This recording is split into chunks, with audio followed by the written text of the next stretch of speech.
Hey guys, Taiwan Sammy here. So, welcome to February. And as you can hear, it is a racing time, boys and girls.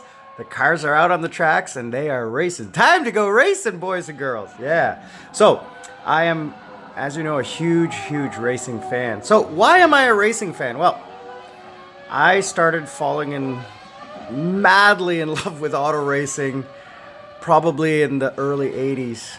Before that, in the 70s. I was probably about 14, so in the mid 70s. And I was into Formula One. Sunday mornings, you get up and you watch the races. It was amazing to watch. Those cars were just so fast and the tracks were so amazing. And then as I got older, IndyCar became popular because I lived in Toronto and IndyCar races in Toronto. And then eventually I'm nuts for NASCAR. So why? All right, well, when I was younger, the auto racing was really all about the driver. The cars were not that technically advanced. It was all about the power of the engine and how the driver could take the car around the track the fastest without a lot of computer controlled assist. And it was very dangerous. And there was a lot of passing and a lot of aggressive driving in Formula One. And in IndyCar racing, that was the local game. A lot of Canadians in that. So that's why I enjoyed that. That was in the 90s. And what happened in the 90s with Formula One was that the technology took over, and then you had the cars driving, and the manufacturers who could, the constructors who could make the cars, who had more money, could make the cars go better. They had better technology, so you would have the likes of Michael Schumacher out in the front of the course, 2 or 3 minutes ahead of everybody else, and nobody would catch up ever. So it got boring. What happened with IndyCar was that they split into 2 different series. They had the kart and the Indy. And that was just horrible because you had 2 divisions with no cars. Like 16 cars, 18 cars. That's not a race. Because you have a lot of beginners or rookies and only a few professionals. So it was very boring. That's when I discovered NASCAR. And, the reason I love NASCAR, and people say, it's not really racing, is to me, it's not about driving in a circle, which they're not. It's an oval. It's a straight line, left turn, straight line, left turn, straight line, left turn, straight line. So the reason I like auto racing is because of the strategy and the risk. If you follow NASCAR, which is different than Indy and Formula One, Indy and Formula One are performance machines, open wheel. These are not road cars. NASCAR is stock car. They are technically able to go on the road if they put the safety features on. You have Ford, Mustang, Toyota, Camry, Dodge, all of those cars. Pontiacs, the American cars. So the other thing I like about NASCAR is that you got 40 cars running 300 kilometers an hour, inches apart for 4 hours. NASCAR, IndyCar is about 2 hours long. Formula One is about an hour and a half long. But, NASCAR goes for 500 miles. And, they go for 4 hours, nonstop. And the cars go so fast, they have to put restrictor plates on them at the super speedways at Talladega and at Daytona because the cars go so fast. So the other thing is that you can go from first to last in less than a lap. And you can go from last to first in a few laps. The cars are built in such a way that they take advantage of the drafting. And there's pit strategies. And bump drafting, where they bump each other to take advantage of the draft and speed ahead of everybody else. It's an amazing thing to watch. And I tell people who are curious to watch a race on TV. Find one car. Don't care about the driver. Just pick a color or whatever, and follow that car from beginning to end, and just watch how it goes through the track, and monitor it. That way, you become invested in the race, and you can see how your driver is doing against everybody else, and listen to the announcers, because they constantly explaining how the race is progressing and why things are happening. And then there is, of course, the on-track accidents. Now, the one thing about NASCAR is, because it's pack racing, 3 wide, 20 cars in a pack, one car goes sideways, 20 cars are out. For example, last week's Daytona 500, and 2 weeks ago, the Clash, which is the All-Star race, you had 20 cars, and on the final lap, 17 cars were totaled because of one car's mistake. So, it's a risk. Now, the other thing people say, it's not a sport. Well, I say it's the only game where, here's the saying I say, auto racing. Everything else is just grown men playing children's games. Anyone can play basketball. Anyone can play soccer. I can go out and play football right now. I cannot drive a car, Formula One car, at 300 kilometers an hour. It's impossible. I can't do it. No matter how much money I have, I cannot do it. I can experience it. You can go to Daytona or one of the Formula One tracks and ride around in one of them, but you cannot drive them.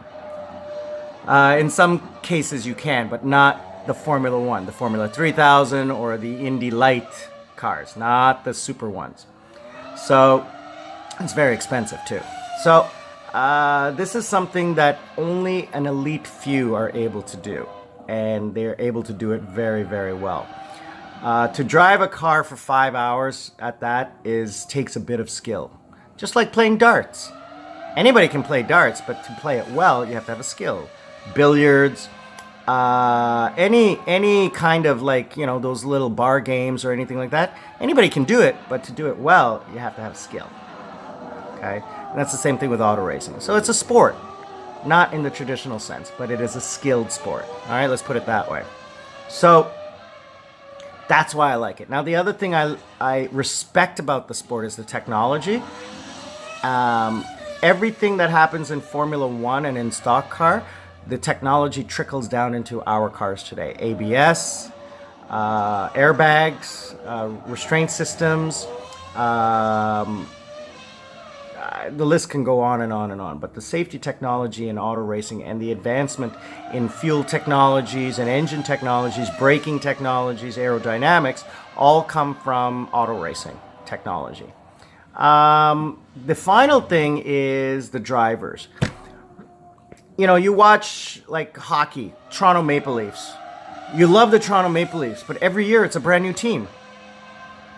I never understood that. I follow a driver, and the driver goes, sometimes he'll stay with one team for forever, sometimes he'll move around, but I follow the driver, not the team. Some people love Ferrari, but some people love the driver. I was one always for the driver. And one of the things that saddened me the most is that when my heroes, my drivers, make mistakes, they don't get a penalty. They don't get a red card or anything. They die. Or they used to. I'm going to post some videos right after this, and let me indicate to you the order that these videos are going to go in. So the first one will be Gilles Villeneuve in an F1 car in the 1980s. He was a Canadian driver, and he died in an accident. He was ejected from the car, broke his neck. The second one will be Ayrton Senna, and he was racing in Italy in the late 80s, and his steering column broke, and he went into the wall at 275 kilometers an hour, and the steering column went through his helmet, and he died. Third one will be Dale Earnhardt Sr., one of the greatest NASCAR drivers ever, and he was protecting his son, who was in second place, and his car, which he owned, and his friend, who was winning the race or leading the race. On the final lap of the Daytona 500, which happened a few weeks ago, 18 years ago. One of the saddest days in history. When I watched it, I was like, couldn't believe it. He got turned sideways and he hit the wall, and his head went like this and snapped his neck. He died instantly. And the last one is Greg Moore, a Canadian in IndyCar racing. He died in the late, I'm going to say the late 80s. And he got into a severe accident. His car flipped and he hit the wall and died instantly. After that, there's going to be 3 more videos showcasing what these cars, the safety improvements that occurred after these accidents. And you'll see the last 3 videos will be a Formula 1 driver, IndyCar driver, and a NASCAR driver in an accident at over 280 kilometers an hour, getting up out of the car and walking away. So check out these videos, and I really, really suggest that you guys check out a race and do what I asked you, follow one driver, one car, the whole race, and listen to the announcers, which educate you as to what's happening and why it's happening. And the excitement, get into it, turn it up real loud and listen to it and enjoy. All right, Itaewon Sammy, out.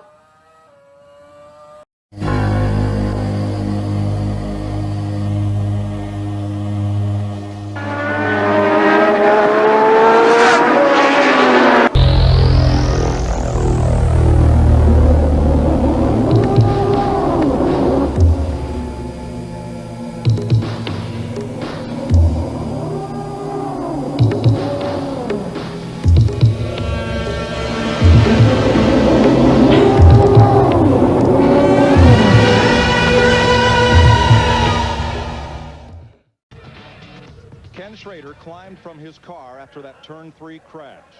Dale Earnhardt was removed from his car, and you see the ambulance transporting him directly to Halifax Medical Center in Daytona Beach, which fortunately is but 2 miles from the speedway. That's all the news we have. If we don't get a further update on Earnhardt's condition during our telecast, tune into Victory Lane at 9 p.m. on Fox Sports Net tonight. It looked like when Rusty run up there through the middle, it maybe just took the air off Dale's floor and got him loose. I don't think anybody got into him at all. Sterling may have gotten into him just a teeny bit and got him headed up the hill. It's hard to say. Here's the onboard view. Those kind of licks are the worst kind. They're sudden. Inside, inside, inside. Rewind, inside, inside, inside. Detail. So he never had a chance. Plus, Schrader was riding him into the wall, so you get the impact of not only one car but 2 cars. Looks like right there. Maybe right there, Sterling did get into him. Sterling got into him, and here he goes. Yes. And man, he's being, not only is he going into the wall, but he's got Schrader riding in there with him. Yeah. So, and lucky they didn't take another 6 cars with them. Yeah, but that's I don't like that. That's not the kind of crash. That's the kind of crash that hurts you. Jeannie? It's just someone runs into someone for no reason. That's all. I mean, that's, the rules are fantastic. They've really got a good rules package. Kenny, let me ask you, I know you've been thrown this question several times and you're just getting out of the care center, but you made your way over to Dale's situation. What's going on there? I don't really know. I'm not a doctor. I mean, I got the heck out of the way as soon as they got there. And how about yourself? How are you? I'm fine. I'm fine. Just thinking about Dale and them guys. Can you take us through those final I don't know moments what there? happened. All of a sudden, we was all crashing. It was started behind me, but I got part of it. Thanks for the time. After seeing what happened today, is this kind of... Ken Schrader was headed for perhaps a top 5 finish. Wrapped up with Dale Earnhardt in the turn 3 wall. While Earnhardt's driver, Michael Waltrip, celebrates, Dale Earnhardt rides the back of an ambulance to the Halifax Medical Center. That's the irony of Daytona. It is. It's the emotions of this sport. It's what we always fear. That big wreck we had is what we fear. That wasn't as bad. Those cars tumbling around like that, as bad as that looks, they're losing energy. Parts flying off of them, they're coming to a stop. But that sudden stop head on into the wall, that's a driver's worst nightmare. Right into the back of it. Oh! Oh, an enormous crash. Oh, my God. A terrible crash. Yellow comes out again.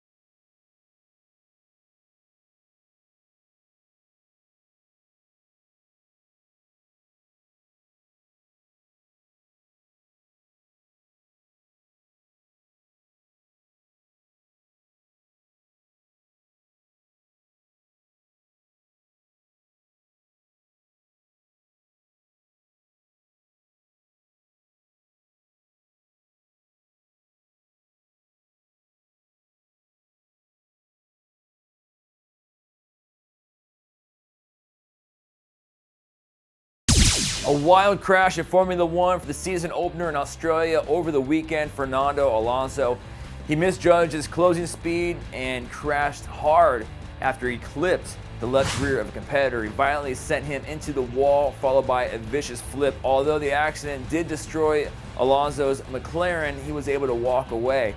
Now, Alonso, he said that he climbed out as fast as he could because he knew his mom was watching and he didn't want to scare her. That's a good kid. When you go over in a crash like that, and the first thing you want to do is make sure your mom knows that you're okay. My question, though, is how much did that crash cost? Because if you don't know this, a Formula One steering wheel can cost 50 grand just for the steering wheel. Any guesses on how much this crash cost? Yeah, just I think Jay kind of got caught up with, I think he said with Ryan. I haven't seen, that part of the replay, but, just when you get offline here, it's very slippery. Probably picked up some debris and tried to make the decision. I was hoping that he was going to stay high, but, just as he collected the wall, the car came down and just had nowhere to go. It's at that point, you're just kind of on, riding along. Yeah, not too bad. My ankle's a little beaten up, but we'll see. It might have a small fracture there, but hopefully on the mend and back in the car next week.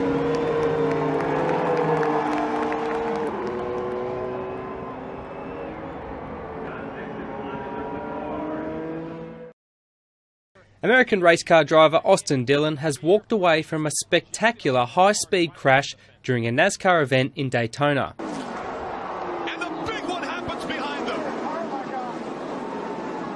An explosion of steel and smoke broke out on the last lap of the race on Monday as Dillon's number 3 Chevrolet sailed into the catch fence following an earlier altercation. Hitting the safety fence at an estimated 300 kilometres an hour, the engine and driveline were violently flung from the vehicle as it disintegrated into parts of the crowd and narrowly missed a nearby cameraman. The 25-year-old walked away from the crash with only a bruised tailbone and forearm. He waved to spectators at the track and renewed safety concerns that speeds in the sport were too high. 4 fans were treated at the track and 1 was transported to a local hospital and is listed in a stable condition. Mobile phone footage of the crash has since emerged, revealing just how close fans were to serious injury.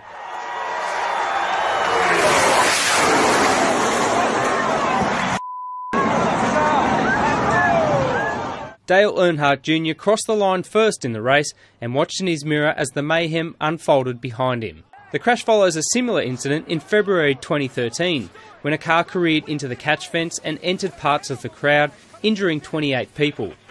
The accident prompted NASCAR officials to introduce stronger catch fences and larger buffers between the track and the crowd, safety measures that may have potentially saved lives in this latest incident.